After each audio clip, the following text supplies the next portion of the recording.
Hey, I'm Em with NeighborSchools.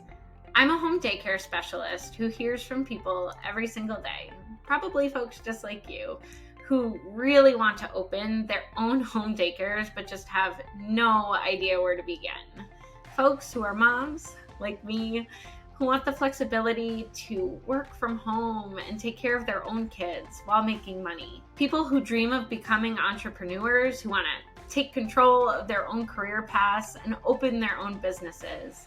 And folks who are current daycare center workers who just want the pay and the professional growth that they deserve. This is not an easy journey, but it is a totally attainable one. And we've broken it down into 5 parts in hopes of showing you that this is something you can accomplish. First, let's talk about qualifications. First things first, you can actually do this. But you gotta understand that it's not just you getting the license for your home daycare. It's also your space. Most likely, you have the experience needed because you're a parent or you have professional childcare experience as a nanny or a teacher. Don't worry too much about that part. Your home is where it gets a little trickier. Most states require a certain amount of space per child. You'll have to go to specific state regulations for that. You'll definitely need an outdoor space, but that can be a public park. You're also going to need 2 exits from your daycare. That's very important because of safety regulations.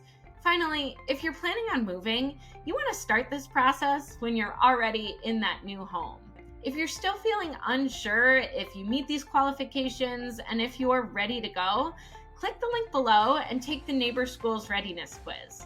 That'll point you in the right direction. In the meantime, let's move on to those 5 parts. Part 1 in opening your home daycare is to apply for that license. This is an in-depth process that usually takes several months to complete. It's also dependent on your state's regulations, so it's important to know the requirements for the state where you live. Of course, all states require some online trainings, a background check, a physical exam, first aid trainings, and a home inspection. And that's the next part we're going to talk about, how to set up your home. So while you're applying for your license, which, as we said, can be a pretty in-depth process and take some time, you want to start getting your home ready to finally welcome kids into your space. Of course, you'll have to meet some health and safety requirements. Like, remember, you need to have 2 exits from your daycare. You'll need fencing for any outdoor space at your home. You'll need to get a lead inspection, make sure there's no cracked or peeling paint, and have access to a bathroom, of course, or a changing table for those kiddos still in diapers. When it comes to the fun stuff, those day-to-day items that you need for activities, we recommend getting large blocks and structures for those gross motor skills. Smaller toys like puzzles, stuffed animals, and dolls to develop those fine motor skills with your kiddos. Sand or water tables, some textured books for sensory play kitchens so kiddos can play pretend, and of course, all of the art supplies you can imagine for craft time, which was always my personal favorite. It sounds like a lot, but don't worry, you can get a lot of this stuff on Facebook Marketplace or at your local thrift store. Part 3 of opening your home daycare is to organize your business. One of the coolest things about becoming a home daycare provider is the fact that you're also becoming a small business owner too. So you'll need to make sure that you have these 3 important things to get started. First of all, you'll need an employee ID number. You'll also need liability insurance. And finally, you're not an employee anymore. So you need to start planning for taxes because taxes won't be automatically deducted from your paycheck. You'll need somewhere to track all of those important business expenses to get them ready for when tax season rolls around. Part 4 in opening your home daycare is finding those first families. You need to make sure that you're not shy about telling people about your daycare. Be proud of your business and do it before you're open. You'll want to advertise your daycare both online and offline. That means creating some sort of online website or profile that you can easily share with folks, or a business page like on Facebook. You'll also just want to print some business cards and some flyers that you can give to people around your neighborhood. And be sure to tell people in these materials even what makes you and your daycare unique. You want to think about your why. What is your inspiration for opening this special place where you take care of kiddos? And share stories that show why you love working with kids. This is all leading up to your big opening day.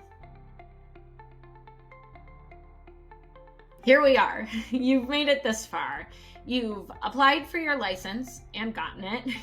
You've set up your home to welcome your kids. You've taken care of the business side of things, and you've found those first wonderful families who are trusting you with their special kiddos. You've made it to opening day. Yay. But of course, part 5 of this process isn't just getting to opening day, it's really having a thriving home daycare. So here are some things you can do to make sure that you're running that thriving business.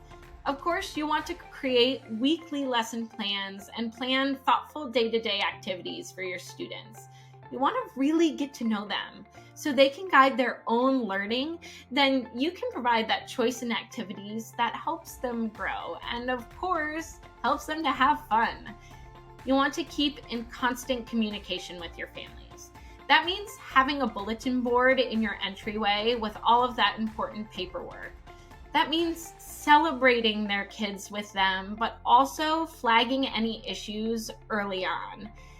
It also means that you thrive by completing continuing education for your own growth, and also because it's frequently a requirement of the state. You can go to trainings to discover how to develop new creative curriculum for mixed age groups, how to stretch that special book over a couple of lessons, and how to let children's interests really shine through emergent curriculum. You've got this. This is the fun and exciting part, and I hope we've helped you get there. If you're still feeling a little unsure of where to start, you can always take the NeighborSchools Readiness Quiz, linked right below. Thank you so much for watching, and if you found this video helpful, please give us a like. We'll see you next time.